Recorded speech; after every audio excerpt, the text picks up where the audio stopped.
turn that puppy on. And triglycerides are a version of that. It's very saturated, high fat chains of cholesterol in there too.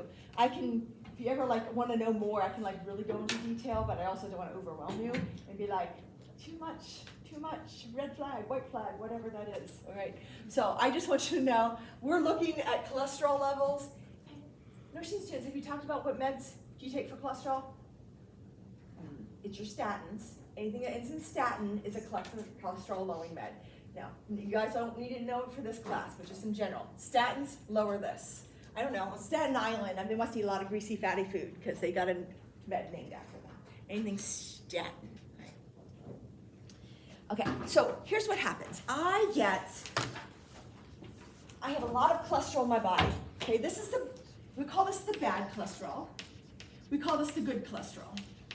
Okay, so out of my liver, I'm producing cholesterol. The bad cholesterol, LDL, takes cholesterol and it starts depositing it places. It starts delivering it. So LDL takes it and puts it places.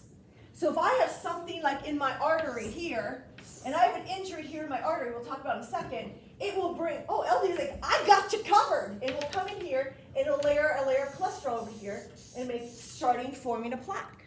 So LDL is a cholesterol that puts things in your body places and stores it places. HDL, we call it the good cholesterol, because it will take this extra cholesterol floating around in here. We'll have a little cholesterol here. HDL comes in and takes it. I'm going to take you back to my liver. Boom, boom, boom. We're going to use that gallbladder and we're going to get rid of it. So LDL, if you have high levels of LDL, you have high levels of cholesterol that wants to be stuck somewhere in your body. And so if you have, injury to your arteries, it's going to paste it on your arteries and it's going to fill your arteries with plaque and cholesterol. It's going to build up on the walls of your arteries. If you have high HDL, it's a good thing. You're not going to get too high of HDL. It will take all the bad stuff and take it out of your body and get rid of it. So one puts it in, one takes it out. And so I want more of the one that takes it out. It protects my heart a little bit better. Does that kind of make sense between the two? All right, so it's kind of like delivering of that fatty substances places. Here's kind of your ranges that you fall into place. A few of them I kind of want you to know is your total cholesterol, okay? My total cholesterol, I want to keep it less than 200. That's just kind of like a standard out there, under 200. Does anybody in here know what their cholesterol levels are? No? Okay. I know mine. I think for the last 30 years, I've been hovering right around 200. Sometimes 198, sometimes 205, sometimes 192, sometimes 207. I don't know. So I'm a hoverer right around 200 since I've been 20. So it's been a while. So I feel good. I'm hanging in there. We'll see how it goes. I'm getting old too. So that's 30 years ago. LDL I want less than 100, and HDL I want greater than 60. Triglycerides, I want less than 150. So they're just kind of some values that kind of like your red flag values. Do I want you to know them all for an exam? Not necessarily, but I want you to kind of, especially know your 200, that value. That's kind of a common one that people say, my cholesterol level is 230. Do you worry? Do you panic? Or do you let's change your diet? Well, if you're looking on here, this little risk scale here, normally under 200.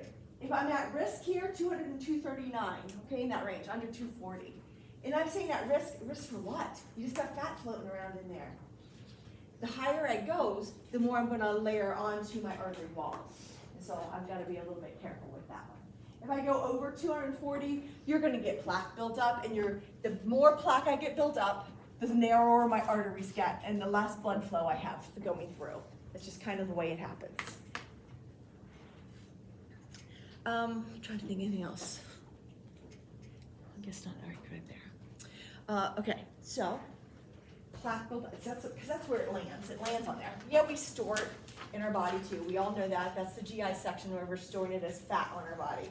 But I'm looking at arteries. And so right now, I'm going to start building up my arteries. So now if I have plaque buildup related to high levels of cholesterol, Now right through here's my blood flow, and it's minimal, it's decreased, it's narrowed. What does that do for me? What happens because of that? Well, I get these things like a heart attack. If I have my heart right here, okay, and my blood flowing, trying to feed my heart, I'm going to stop because I had somebody question this once, and I don't want anybody else to sit there and question it anymore. So I'm just going to stop right here and talk about it. So here's your heart, okay, and you have like blood flowing into your heart, all right? Blood comes in, flows into your heart, here's your chambers, and then goes up to your lungs. Okay, blood flows up here, into your lungs, comes back to this part of your heart, and then it goes out through the aorta to the rest of your body, okay? That blood flowing in through the chambers of your heart does not feed your heart muscle.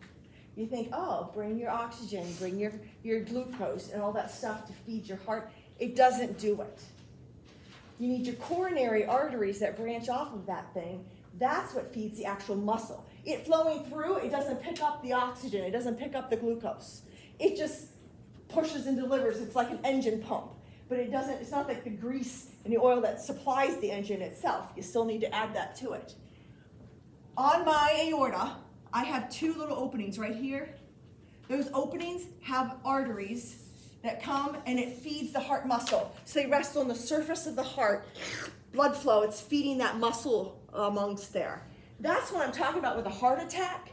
Those arteries that are feeding my heart muscle get narrowed. I get narrower and narrower, narrower and narrower. So I have blood flow. Oh, it's harder to get through. And it gets, as soon as that occludes, then I can't get blood flow through, then I'm not feeding blood to a certain part of my heart, and my tissue starts dying, and that's a heart attack, that's an MI. That same theory can happen with a stroke, same thing to my brain. I have blood vessels feeding my brain, my carotid arteries. They start building up with plaque, all of a sudden, blood flow can't get through. So part of my brain now doesn't get oxygen, doesn't get glucose because the blood's blocked. And hypolipidemia is a large part of that. If I don't have the cholesterol, I can't form the plaque. And I don't have the occlusion. I don't get the stroke.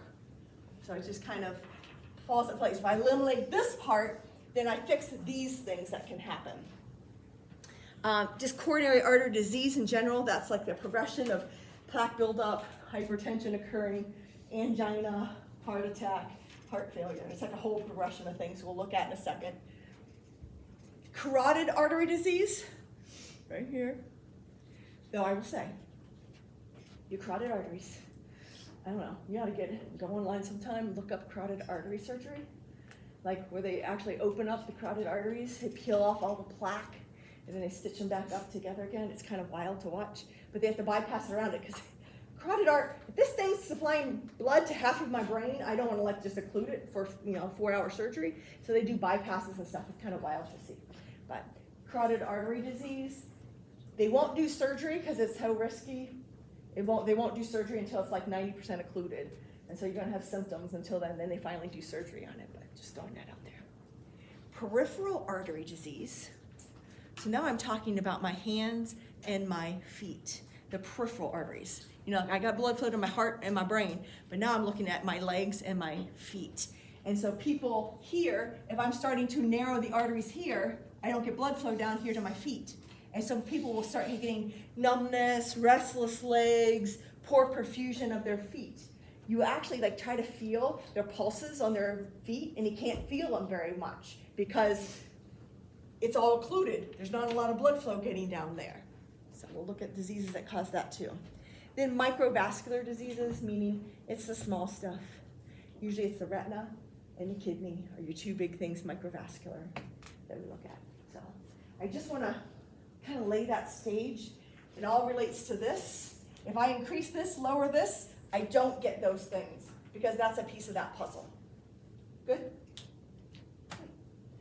Maybe you already knew this all. I don't care. I'm saying it again.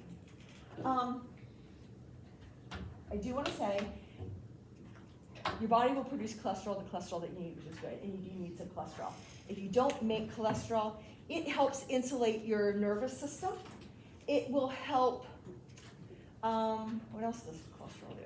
It helps with hormones, and so people who have too low of cholesterol will have hormone problems. they won't produce the hormones that they need in their body. When we get endocrine, there's a ton of hormones out there. And so you're gonna have other dysfunctions, so you definitely need some cholesterol, but we just live in an American society that eats too much of it. And so too much of a good thing's never good. So most of the causes of this hyperlipidemia, diet, we intake a lot of LDL.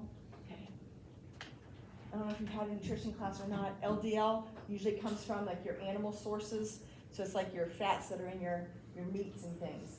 HDL comes from usually plant sources like your olive oils and things like that. So if you have olive oil with a lot of HDL in it, go to town on it, because that's the cholesterol that you need. If you have a stick of butter, don't go gnawing on it. There's people who eat butter like by the stick. I've heard that before, and I'm like, oh. Or I could say as a kid, yeah, I used to eat butter. I'm like, oh my goodness, I love butter, but I don't think I could just eat a whole stick of butter. It needs to be on some like warm bread. Okay. Obesity. The more fat cells that you have, the more you tend to collect the cholesterol and store it. And so it gives you storage areas of that. So the more obese a person is, they tend to have higher lipid levels because they're absorbing it more so. Low physical inactivity and sedentary lifestyle. I think that's interesting. Yeah, I don't burn my calories, but it will actually make you increase your cholesterol levels, just like that sedentary stuff. It probably has something to do with your glucose usage, because glucose your liver will take it and form cholesterol with it. And if you're active, you're burning off that excess glucose. But it will say LDL increases, HDL decreases. The more inactive you are and just sitting there. It doesn't have to be more about, you can eat a really good diet. You can eat the same diet as somebody's active, same diet as somebody's sitting still. If you're sitting still, more sedentary, you're gonna reabsorb more LDL and make less HDL. And it's kind of one of those things.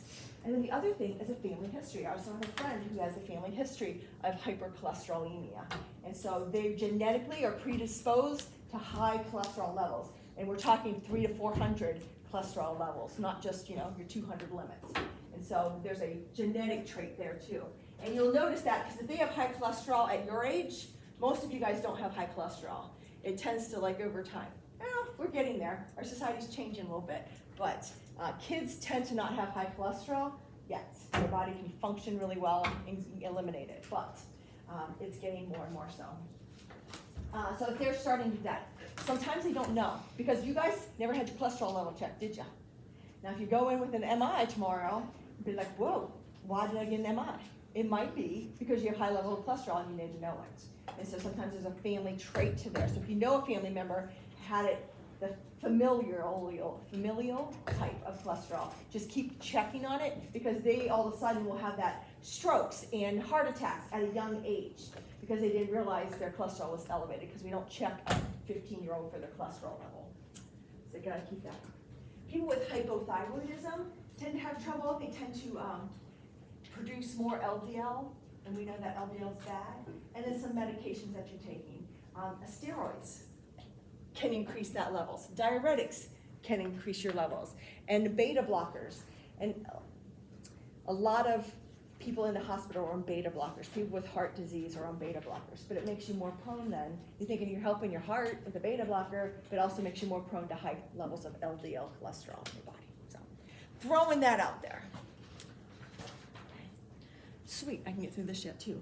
Okay, this is just your arteries in general. I think this should make sense. You're gonna hear two terms and we're gonna use them interchangeably. On a test, I might use one or the other, I don't know. I'll probably say atherosclerosis, but arteriosclerosis, because it's harder for me to say, I don't use as much. But arteriosclerosis is what? Sclerosis is a hardening. And so my arteries are hardening. The hardening of the arteries we got right here, folks, okay? The number one cause of that is atherosclerosis, which is plaque buildup. That causes your arteries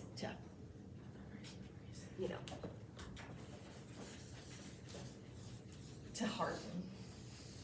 Why do I care if my arteries are hard or not? Wouldn't that make them tougher? Here's your artery. Oh, my heart pumps out. Okay, here's my aorta, it's pumping out here. My artery, this is nice and soft and supple, and a wave comes through. All right, a wave of blood comes through, and it just stretches nice and easy.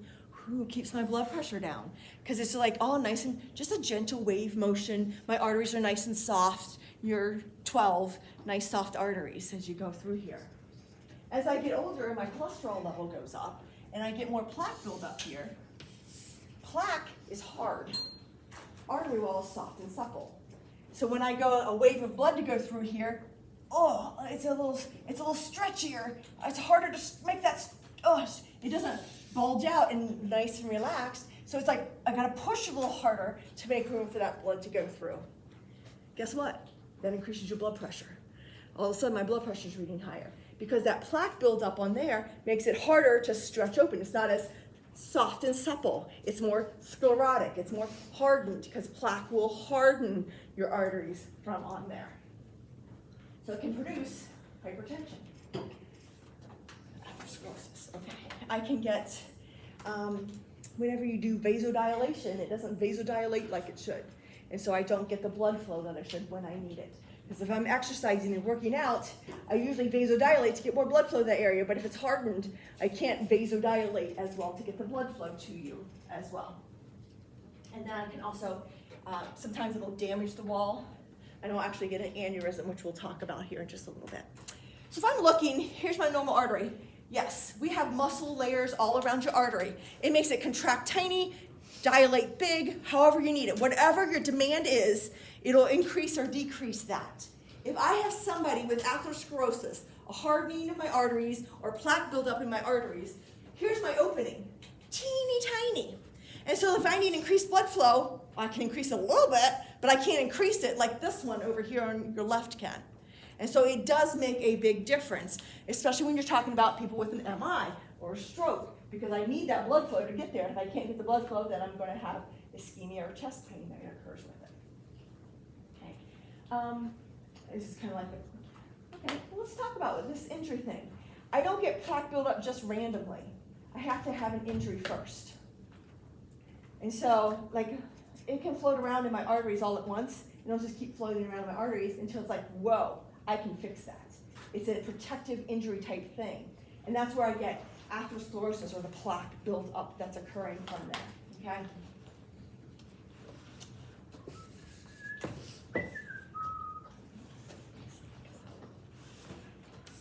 All right, something comes along in my bloodstream.